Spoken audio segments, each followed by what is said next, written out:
ahí que es la razón. Sí, bueno, la fe. La fe es creer que después de 3 infidelidades tu ex todavía te quiere, todavía te ama y todavía te va a dar una oportunidad. Te engañó una vez, te engañó 2 veces, te engañó 3 veces y como tienes fe, piensas que la cuarta es la vencida. ¿Piensas que va a cambiar? Que va a cambiar, exacto, eso es fe. ¿Y qué es la razón? La razón es Que si ya te engañó 3 veces, ya a la pelota, a la goma, o sea, ya te la aplicó 1, te la aplicó 2, te la aplicó 3, te la aplicó 4, ya no. sí, pues ahí es donde ya utilizas la lógica, ¿no? Pues, o sea, esta persona es así, así, así y no cambia, pues entonces lo lógico, lo razonable sería, pues, votarlo. Exacto, o sea, ¿Quién dice? entonces, ¿fe y razón están peleados? No, al contrario, van juntos. Pienso que la fe y la razón, la fe, bueno, la razón se enriquecen en sí mismas. Ok, a ver, eso suena interesante, a ver, eso suena chido. Aquí en nuestra iglesia, en nuestra religión, ¿qué tiene de razón? ¿Qué cosas tú ves que son lógicas, que son racionales? O en otras palabras, ¿cómo convences tú a un ateo de que venga a la iglesia? Bueno, entonces aquí el ateo siempre nos va a resultar que la Biblia no tiene una base científica. Siempre nos va a decir que es imposible que se haya abierto el mar rojo, que es imposible que el sol gire alrededor de la tierra, porque eso dice la Biblia, que es imposible que el mundo haya tenido un diluvio universal. Eso te lo va a decir el O que el mundo se haya creado en 7 días. O que el mundo se haya creado en 7 días.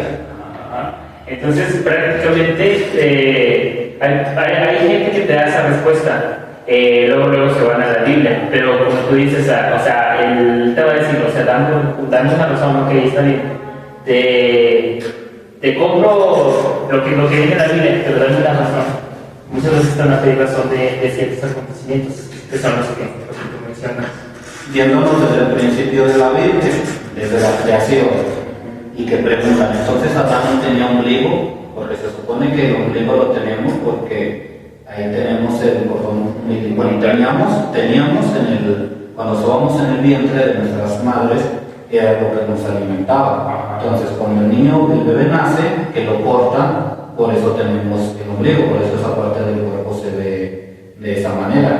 Entonces, sí, preguntan entonces los científicos, entonces Adán no tenía ombligo porque José no nació, él fue creado por Dios. Pero entonces, vámonos desde el principio. ¿Crees que Adán y Eva existieron? Pues mira, de acuerdo a la tradición, Adán y Eva son personajes que según la tradición sí existieron. Existe una tradición ya muy antigua en la que se cree cuando Jesús baja a lo que viene siendo, después de cuando muere, que desciende a lo que llamamos los infiernos, que en sí no es el infierno como tal en donde están los demonios, sino en donde estaban las almas de los justos esperando la muerte, pasión y muerte y resurrección de nuestro Señor para ser liberados y llevados al cielo. Según esa tradición se dice que por los primeros que el Señor bajó fue por Adán y por Eva. Aun sin embargo, existen teorías en las que se dice que posiblemente es una manera de cómo se relatar el origen del hombre, del ser humano, y que posiblemente muchos lo relacionan con que Adán y Eva pudo haber sido, no solamente pudieron haber sido ellos, que a lo mejor Dios pudo haber creado más personas y dentro de esas 2 personas hubo un hombre y una mujer que fueron los que dieron paso al pecado original por medio de la desobediencia. Ok, muy bien. Estás diciendo cosas interesantes. Vamos a ver cómo encajan con el razonamiento para que un ateo, un científico nos crea. De entrada entonces tenemos el libro que es la Biblia, Sí. pero ojo con esto. Biblia significa libros, libros, o sea, porque la Biblia es un complemento, un compendio de muchos libros. Entonces a ese conjunto de libros se le llama Biblia. Y todos los libros fueron escritos en un lugar diferente por un autor diferente. O sea, la iglesia los une, pero son diferentes libros. O sea, el Génesis es un libro, el Éxodo es otro libro, el Evangelio de Mateo es otro, el de Lucas es otro, el Apocalipsis es otro. Ok. Lo primero que decimos para defender la Biblia, porque es lo primero que el ateo nos cuestiona, o sea, ¿qué veracidad le das? O sea, ¿qué veracidad me das de estos hechos? Y no se puede dar una veracidad, o sea, es muy, hasta el momento ha sido muy difícil que se pueda comprobar científicamente todos estos hechos, porque tanto del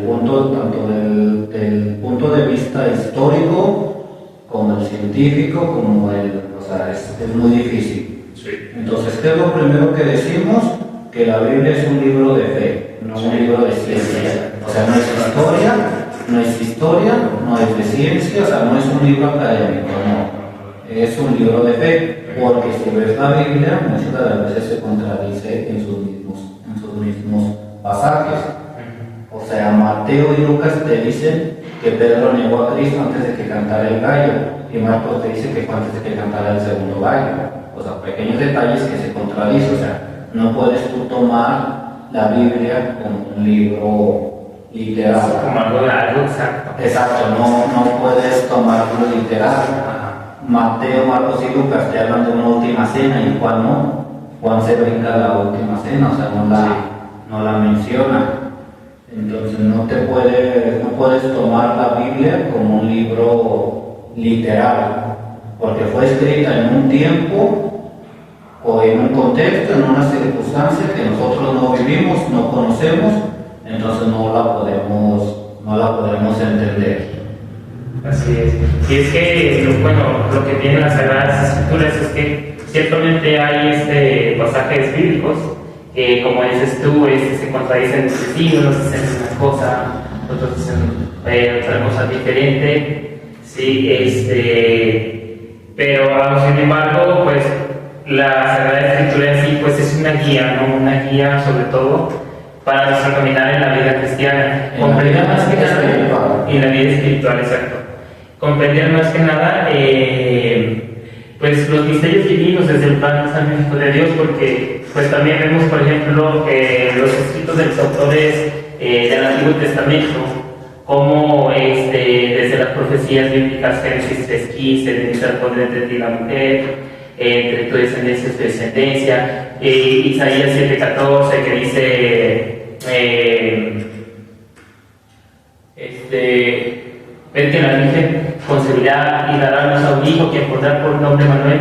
Vemos que son libros que, como dices tú, fueron escritos en diferentes épocas, pero sin embargo la idea se mantiene, la idea sigue la misma línea. Entonces, ahí podemos ver precisamente que en sí las Sagradas Escrituras, pues no es que lo demás sea menos importante, pero lo más importante, pues más que nada es el plan salvífico de Dios. Entonces vemos como lo que es más importante sigue una línea y la línea no se interrumpe. La línea continúa, a pesar de que son diferentes escritos, diferentes momentos, diferentes tiempos, diferentes lugares. Sí, en el caso, por ejemplo, del Génesis y del Éxodo, el Éxodo se le atribuye, por ejemplo, a Moisés, que Moisés lo escribió, pero el libro del Éxodo te dice que Moisés murió. Entonces, o sea, como él no puede escribir, él no pudo haberse muerto y después escribir me morí. Exacto. Entonces, aquí es importante saber que no se debe de tomar la Biblia literal, que esa es la principal diferencia entre católicos y protestantes. Sí. El protestante toma la Biblia literal. Esto es Ajá. porque aquí lo dice. Exacto, o sea, el protestante te cuestiona, o sea, de manera literal la Biblia, y el católico no, el católico le da una interpretación, un sentido. Esa es la principal diferencia entre católicos y protestantes, porque el protestante se va mucho a los detalles, entonces te lo cumple al pie de la letra. Por eso los testigos de Jehová no aceptan, cuando se están muriendo, que les transfieran sangre, porque la Biblia dice, o sea, no te alimentarás de sangre de otro. Sí. Entonces ellos lo toman literal, o sea, O por ejemplo cuando no comí carne de cerdo, porque la carne de cerdo pues en aquel entonces, en aquellos tiempos era considerado como que carne impura. exacto, exacto. Entonces son esos detalles lo que nos diferencian católicos y protestantes. Entonces, ¿qué es la tarea del católico respecto a la Biblia? Darle una adecuada interpretación. Así es. Entonces, Adán y Eva, es muy difícil poder decir que existieron. O sea, lo más correcto sería decir que son una expresión poética. O sea, la poesía no es mentira. No. Tampoco es verdad literaria. No, o sea, la poesía no es mentira, pero tampoco es verdad. O sea, la poesía es una expresión artística. Entonces, el Génesis es una expresión artística, literaria. Por así decirlo, un bonito cuento. O sea, por ejemplo, las fábulas. Todos hemos escuchado Caperucita Roja. Sí. ¿Los lobos hablan? No. ¿Los lobos caminan? No. ¿Se visten de abuelita? Tampoco. Entonces, ¿por qué creemos en el Génesis que la serpiente habló? ¿La serpiente habla? No, claro que no. ¿La serpiente tiene brazos para que Dios la castigue arrastrándola por el suelo? No. No, o sea, ¿qué es Adán y Eva? Es una fábula. ¿Qué es una fábula? Es un cuento que te enseña una lección, pero te ponen personajes simbólicos, como Caperucita Roja. Exacto, exacto. O sea, el mejor ejemplo es Caperucita Roja. Con eso nos enseñan nuestros papás que no hay que hablar con desconocidos. Pero en realidad el lobo nunca te va a hablar y nunca se va a vestir de abuelita. O sea, un lobo no va a hacer eso. El lobo te va a comer en el momento. O sea, el lobo no se va a poner ahí a diseñar un plan. Ajá, exacto. Entonces, Adán y Eva es una fábula que nos enseña que la humanidad pecó. Sí. ¿Y cómo pecó la humanidad? ¿Cómo pecó Adán y Eva? Pues por la desobediencia. Exacto, o sea, ¿cuál es el pecado original? Querer apartarte De Dios. de Dios. O sea, Adán y Eva solo tenían que hacer una cosa y no lo hicieron. Una sola cosa tenían que hacer bien y no lo hicieron. ¿Qué cantamos el sábado de gloria? En el pregón pascual. De Cristo. Esta es la noche en que se perdona el pecado de Adán. O sea, ¿cuál es el pecado de Adán? El alejarse de Dios. O sea, ¿qué es lo que hicieron Adán y Eva? Rechazar a Dios. Porque Dios les dijo, les doy todo, nada más les pido que no hagan esto, y esto que no debían de hacer, lo hicieron. Entonces, ¿qué es Adán y Eva? Para que lo entiendan los ateos, es una fábula, una expresión artística que nos enseña que la humanidad pecó. ¿Y cómo pecó la humanidad? Rechazando a Dios, rechazando ese acercamiento. Sí, porque prácticamente el pecado es eso, el pecado es el rechazo Es decir, uno a Dios. Exactamente. O sea, es el rechazo de la persona hacia Dios mismo. Exacto. O sea, el pecado es decirle un no a Dios, es decirle un no quiero nada contigo. Y eso lo vemos en la Biblia. Y por eso, como la humanidad peca y no quiere nada con Dios, por eso en la Biblia Dios manda a los profetas que acerquen al pueblo con Dios, pero los rechazan. Por eso termina mandando a su hijo. O sea, es como si tú mandas a un sirviente para que le hagan algo a tu patrón y no te hacen caso, que dices, voy a mandar a mi hijo a ver si a él le hace caso. ¿Sí? Entonces, con esto defendemos la parte racional, lógica, literaria. Literaria no en el sentido de tal cual, literaria como ciencia, o sea, como arte de la Biblia, del Génesis. ¿Todo bien hasta ahí? Sí, exacto. Y es que fíjate que precisamente por eso muchas personas lejanas a la fe católica o al cristianismo en general, por eso mucha gente cuando escucha hablar de Biblia o de algún pasaje en específico luego lo confunden con mitología. Exacto. Otro caso, el del Éxodo. ¿El mar se puede abrir en dos? No, al menos en un tsunami. No se puede. No se puede. Fíjate bien, ¿eh? Vamos a usar aquí la lógica. Ponte la lógica en empatía. Ponte en el lugar del pueblo de Israel. ¿Cuántos años estuvo siendo esclavo de Egipto? Pero 30 años. No, eso fue lo que bajó en el desierto. No, sí, cierto, eso fue lo que bajó en el desierto. Cientos y cientos de años siendo esclavo. ¿Qué era la esclavitud? O sea, no era no tener libertad, era trabajos forzados, sin pago obviamente, crueles, con castigos, o sea, era una tortura. Sí, pues la esclavitud a la que estuvieron sometidos bajo, bajo el imperio, o el gran imperio de bueno, en aquel entonces que era Egipto. Exacto, entonces, el pueblo ya estaba harto, ya estaba cansado, y el pueblo logra escapar, pero el faraón se arrepiente, o sea, el faraón los deja irse, Sí. pero se arrepiente el faraón Y manda por ellos. y manda por ellos. Entonces, cuando manda por ellos, el pueblo de Israel que ya había escapado, ¿en dónde está? Enfrente del Mar Rojo, enfrente del mar. Entonces, hay que verlo de la siguiente manera. El pueblo logró escapar. ¿Por qué sabemos que escaparon? Porque eso es la Pascua. Sí. Es la libertad de la Pascua judía, o sea, porque la Pascua de Cristo es otra. O sea, Sí. la Pascua judía es la libertad. El pueblo, la liberación del pueblo. Exacto, o sea, que se hicieron libres, Sí. que escaparon de los egipcios, cosa que también cantamos en el pregón pascual. Así Esta es. es la noche en que nuestros padres lograron escapar Sí. de las garras del faraón. Entonces, imagínate el pueblo que está tan contento de que escapa, que cómo te imaginas que lo pueden transmitir ese agradecimiento. Cuando una persona hace algo bueno por ti, tú exageras o sea, no lo exageras irracionalmente, lo exageras en el sentido de agradecimiento. De corresponder de una manera en la que la otra persona Se sienta especial. Exactamente, que sienta que verdaderamente te está agradando lo que la persona hizo.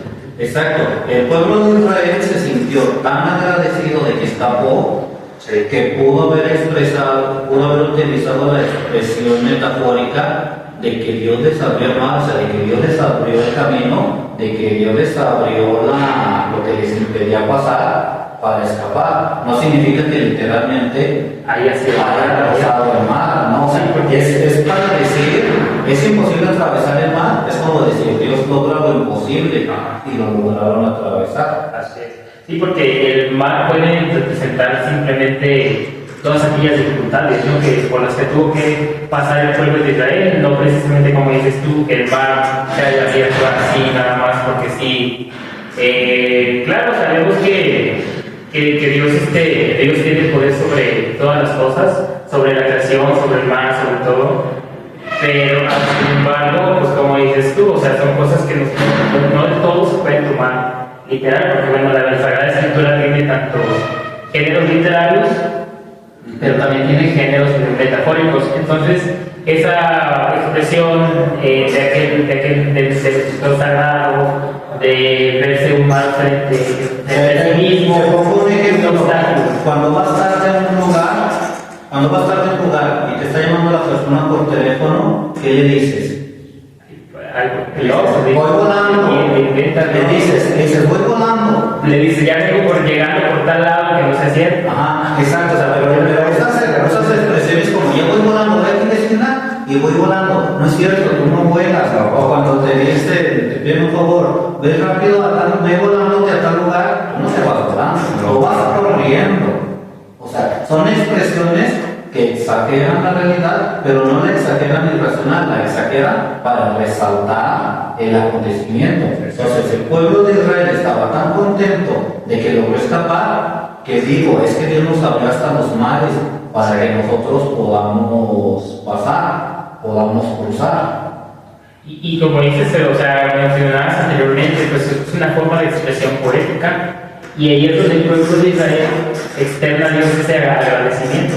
Exacto. Adornando en esas palabras, pues más que nada buscar expresiones pues, que embellezcan. Exacto, vámonos a la pasión de Cristo.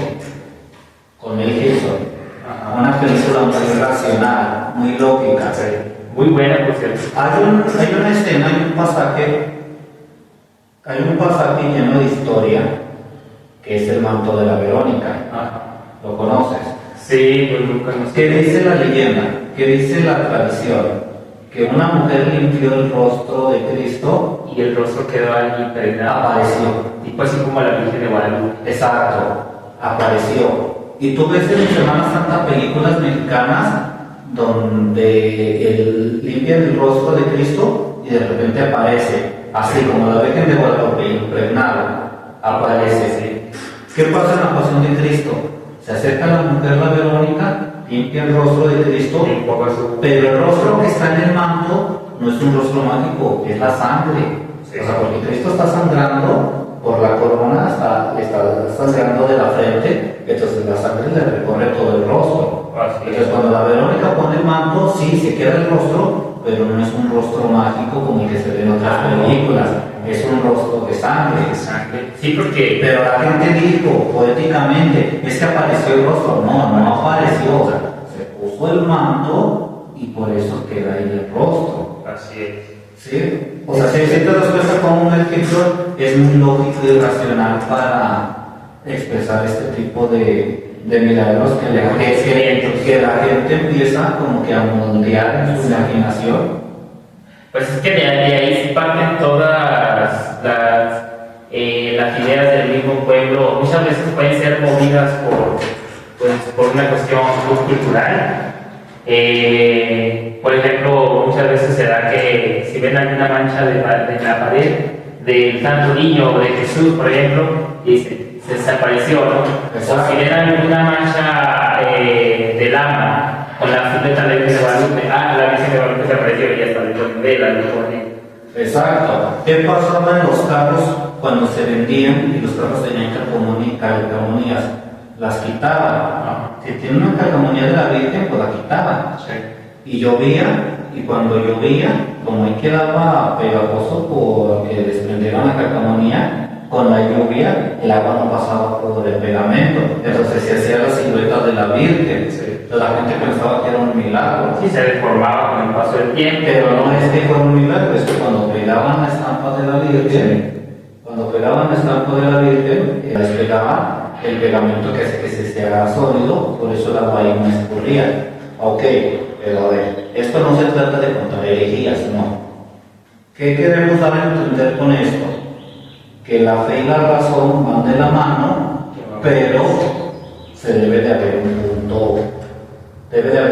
punto medio. Libre. Exacto, ok, sí, creemos en un Dios que es todopoderoso, eso lo dice el credo. ¿Cómo comienza el credo? Creo en un solo Dios, Padre Todopoderoso. Exacto, creo en un solo Dios todopoderoso, ok, eso es fe, sí creo que Dios es todopoderoso, pero también creemos, porque somos seres pensantes, somos seres racionales, o sea, somos seres inteligentes que al ejecutar nuestro razonamiento podemos tener dominio de todo. De hecho, ese razonamiento lógico es lo que nos hace amar. Exacto. Sí, precisamente, porque para yo poder amar, pues necesito más que nada pues la lógica, ¿no? El razonamiento de... ¿Quiénes fueron las primeras personas que vieron al niño Jesús? Los primeros... Y lo celebramos el 6 de enero, los Santos Reyes, los Reyes Magos. Bueno, la tradición mexicana dice que son reyes, la Biblia solo dice que son magos. ¿Qué son magos? Pero la Biblia dice, bueno, la tradición mexicana dice que fueron 3, la Biblia no dice cuántos, nada más dice que pues, los presentes, hombres y Y por eso se piensa que son 3. Por eso se piensa que ok, son 3. pero ¿quiénes fueron los magos de Oriente? Pues bueno, según tradición eran sacerdotes, astrónomos. Eran los hombres más sabios, los más inteligentes, que estudiaban el universo, y en el estudio del universo sabían que cuando apareciera la estrella en Belén, y significaba que había nacido el Salvador. Entonces, ellos llegan a Jerusalén y llegan perdidos, y pues le preguntan a Herodes, ¿dónde está este rey? Entonces Herodes, cuando ve que unos hombres sabios, inteligentes, están buscando al Salvador, por esto Herodes se enoja. Porque dice, es que el rey soy yo, o sea, al que ¿Sabes? debe de adorar soy yo. Sí. Ajá. Pero entonces estos hombres son los primeros que ven el nacimiento del niño Dios. O sea, fíjate, o sea, entendamos las palabras. ¿Quiénes fueron los primeros que vieron al niño Dios? Según Mateo, los sabios, los inteligentes, los magos. Lucas no dice eso.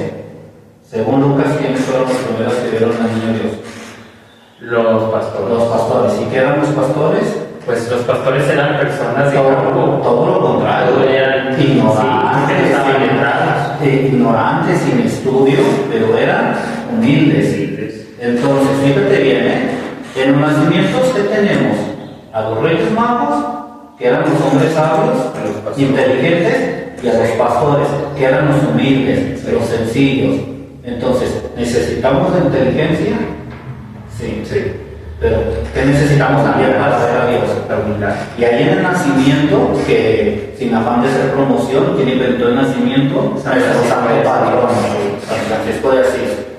Pero en el nacimiento ahí nos dan a entender que para ver a Dios necesitamos inteligencia, conocimiento, pero también la humildad y la sencillez de los pastores. No sabemos si eran orgullosos los magos, no lo dice la Biblia, pero sabemos que eran poderosos. Si están regalando oro, es porque tienen oro, o sea, que es costoso. Entonces, en ese pasaje bíblico, ¿qué nos da a entender? Que necesitamos la inteligencia, el conocimiento, la sabiduría, pero que también necesitamos tener la humildad y la sencillez de un pastor para poder ver a Dios. Ahora, pasémoslo a la actualidad. ¿Cómo lo vemos hoy en día en la actualidad estos extremos? Pues mira, estos extremos se pueden ver de diversas maneras. Ya lo contábamos precisamente en las supuestas apariciones, entre comillas, de formaciones que por cuestiones de la misma naturaleza se van formando siluetas. Entonces la gente ya lo dice, esa es la Virgen de Guadalupe. Pero sin embargo, muchas veces uno mismo no se pone a detenerse y a pensar, no, espérate, o sea, este acontecimiento ya sucedió, ¿no? Porque la Virgen de Guadalupe es la misma, porque esa es la Virgen que aparece en una coladera. O sea, porque hasta por lógica, la Virgen no se aparecería en una coladera, como supuestamente muchos la han visto, entre comillas. Exacto. Pasamos hoy en día a una situación donde estamos peleados. Digo estamos, no tú y yo, en general, muchos católicos están peleados con la inteligencia, con el conocimiento, y lo ponen por encima de todo, lo ponen por encima de todo. Pienso mucho en la película de Cantinflas, del Padrecito. ¿Has visto? Sí. Cantinflas, que trae sus ideas revolucionarias en la fe, y vemos otro sacerdote que es más conservador. O sea, el padre Damián que era conservador, o sea, así se ha hecho, así hay que ser. El padre era rubio, pero Cantinflas que trae una visión más abierta. Por ejemplo, una de las escenas que más impactan es, dice Cantinflas, si la Virgen es tu madre, ¿por qué vas a visitarla de rodillas? ¿A qué madre le gusta ver a su hijo ensangrentado? Exacto, o sea, y eso lo vemos en la iglesia porque se forman los grupos que son muy liberales, pero que se pasan de liberales, y los que también se pasan de conservadores, o sea, que se van a los extremos. Supuestamente Juan Pablo tiene la fama de que él fue muy neutro, o sea, ni extrema derecha ni extrema izquierda, o sea, ni extrema de un lado ni extrema del otro. Él tiene esa fama. Bueno, no sé tú qué opinas, si lo veas así. Fíjate que precisamente ahorita, en estos tiempos se ha ideologizado mucho la iglesia. Que la iglesia que están los el sector conservador, que es el sector tradicionalista, y está el sector liberal. O por ejemplo están los neoconservadores, que podemos ponerlos justamente de este lado, que son personas que se mantienen en una línea neutra, ¿no? Bueno, los podemos poner en la mitad, porque como dices tú, están los de extrema derecha. Podemos poner, imaginemos la línea dividida en 4. liberales y conservadores. Pero en liberales hay dos tipos de liberales. Liberales que le pegan a más liberales y liberales que le pegan a conservadores. Y los conservadores igual, conservadores que le pegan a liberal y conservadores que le pegan a más conservadores. Conservadores, así es. Sí, exactamente. Y creo yo que lo que en estos últimos tiempos, o bueno, no en estos últimos tiempos, sino en nuestros tiempos, se ha visto mucho que la iglesia, uno mismo la ha metido en ideologías, porque la iglesia no debe de ser ni de izquierda ni de derecha. La iglesia más bien debe de seguir el evangelio de nuestro Señor Jesucristo. Ya acuerdo ahora con la elección del Papa, muchos con los conservadores. Cuando Francisco llegó al pontificado, bueno, Francisco no, lo correcto es decir Jorge Bergoglio. Jorge Bergoglio, antes de ser Papa. Okay. Jorge Bergoglio, cuando llega al pontificado, pasa a ser el Papa Francisco. Sí. ¿Cuáles fueron las primeras críticas que se le hicieron a su humildad? Bueno, no críticas, me refiero. ¿Qué es lo primero que la gente observó? Su humildad. Sí, porque despojarse de exacto, las vestimentas. porque veía, desde el día que lo escogieron, él no salió con las vestimentas tradicionales con que sale el Papa, No. Él salió de blanco, Sí. y lo empezaron a comparar con Benedicto, porque Y los zapatos rojos. y los zapatos rojos. Benedicto se sentaba en la silla ostentosa que siempre ha sido del Papa, y Francisco la cambió por un sillón blanco. Sí. Entonces, ahí se abre otro tema, que no quiero atacar a Benedicto. Yo pienso que Benedicto es una víctima, que a veces hablamos, pero a lo que voy. Acá Francisco trae ideas muy aparentemente liberales. Luego se empezó a meter en polémica por sus comentarios que hacía. Más austeras, ideas más austeras. O sea, por ejemplo, en este siglo, del 2000 para acá, por ejemplo, del 2000 para acá, el tema de la homosexualidad es un tema más hablado. Sí. Y Francisco lo habló. Y lo sacó. Benedicto no tocaba mucho ese tema, Juan Pablo tampoco. Juan Pablo primero ni pensarlo, Juan 23 ni imaginarlo. Pero llega Francisco y empieza a mencionarlo. No, inclusive si te fijas, vemos como el Papa Francisco, hay incluso un documental en donde el Papa Francisco le hace preguntas hay diferentes tipos de jóvenes. Está una católica, está una muchacha que es feminista. También del aborto y el feminismo, que son temas ahorita actuales, el Papa Francisco también viene y los habla. Exacto. Incluso temas religiosos. Hay una entrevista que le hicieron al Papa Francisco, ahorita que hablaste del infierno me acordé. Hay una entrevista donde el mismo Papa Francisco lo dice: el infierno no existe.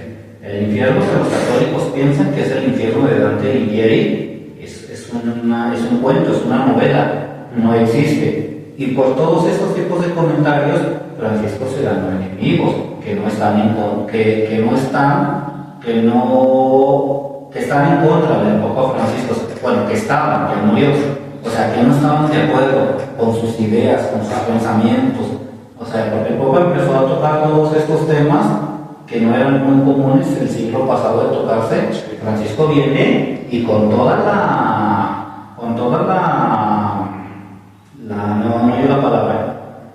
la decisión, Francisco llega a tocar así sin miedo, o sea, no por encimita, no, o sea, llega y los toca así. De hecho, como dices, o sea, él afrontaba todos esos temas, porque inclusive el hecho o la valentía, bueno, de recibir a los jóvenes y responder a sus dudas sobre estos temas que en la actualidad están ganando mucho peso en la sociedad. Y ver cómo el Papa Francisco pues lo recibe y él mismo responde a sus dudas: ¿por qué esto? ¿por qué lo otro? Inclusive recuerdo que le llegaron a preguntar que si él recibía sueldo. Y muy buenas las respuestas del Papa Francisco respecto a sus jóvenes y respecto a otros temas en los que pues precisamente el Papa Francisco posiblemente en algunos muy ambiguo, pero en otros pues totalmente incomprendido por parte de la misma gente, de la misma iglesia. ¿Qué pasa qué pasa en los sacerdotes, en los religiosos? Que está pasando mucho, que muchos religiosos ya se deshicieron del hábito, de sus vestimentas. Entre ellos Los los diferentes jesuitas. reconocidos. Entre ellos los jesuitas. Los jesuitas ya no usan hábito. No, ya no. Ya no. Cuando San Ignacio de Loyola los funda, el hábito era negro. Una sotana negra, ese era su hábito. Ya no usan hábito. Y así hay muchas comunidades que han dejado los hábitos porque dicen es que eso es de la Edad Media. Ahorita el Papa León quiere regresar la misa en latín, la misa tridentina. Yo lo veo como querer rescatar un poquito la espiritualidad que había, porque yo siento que al regresar estos, no todos, pero al regresar ciertos detallitos, como que la espiritualidad se empieza a enriquecer un poquito más. Es que mira, la misa tridentina muchas veces, o sea, es una realidad que muchas veces no generalizo, pero tanto obispos como sacerdotes no quieren ver o la niegan simplemente de que, pues en este caso, la misa tridentina ha tomado mucha fuerza desde Juan Pablo II, Benedicto XVI, que él fue el que dio la permisión para que las diócesis, cualquier sacerdote pudiera celebrarla. Después llega el Papa Francisco, no la prohíbe, sino que la restringe. Ahora hay que pedirle permiso al obispo. Entonces ya está en el obispo, si el obispo decide dar sí o no. Después esa restricción avanza y ahora ya no solamente tienes que ir con el obispo, y ahora ya tienes que ir directamente del obispo hacia la Santa Sede. Es que pasaba antes del concilio que la misa era en latín y la gente no entendía nada, no te conocía el evangelio, no lo entendía. Entonces, ¿qué dicen? Vamos a ponerle en el idioma original de cada idioma propio de cada país para que la gente lo entienda. Ok, si tú y yo ya no entendemos porque venimos a grupos de formación, si tú y yo ya conocemos el evangelio, pienso yo, no hay nada de malo que escuchemos una misa en latín para enriquecer la espiritualidad, pero es porque tú y yo ya conocemos el evangelio. Pero va a entrar una persona que nunca va a entrar a la iglesia, una persona que nunca en su vida ha escuchado de Cristo y entra a un culto en un idioma que no conoce, no va a aprender nada. Exacto. Fíjate que, aun sin embargo, vemos cómo la misa tradicional, a pesar de que ciertamente había gente que no lo entendía, vemos cuántas infinidades de santos que crecieron espiritualmente y que se hicieron santos precisamente por esta misa. Muchos, porque aún así no la comprendieran, no comprendieran lo que se trataba, pero ellos sabían lo que sucedía, que era el santo sacrificio de nuestro Señor Jesucristo, lo que sucedía en el momento en el que el sacerdote levantaba la hostia, la sagrada forma. Y aún sin embargo, aunque la gente no le entendía al sacerdote, pero la gente sabía, o sea, estamos en la Santa Misa, estamos en el Santo Sacrificio. Y fue una misa que dio crecimiento a infinidad de santos. Entonces, yo pienso que es muy importante que se rescate, sobre todo porque... O sea, tampoco no diario, pero que sí tenga más apertura. O cuando menos mínimo, bueno, alguna iglesia dedicada, por ejemplo, allá en la Ciudad de México, hay un templo, creo que es el de la Asunción, dedicado precisamente a la misa tradicional por la Fraternidad Sacerdotal de San Pedro, que están aclarando que están en plena comunión con la Iglesia Católica, con el Papa.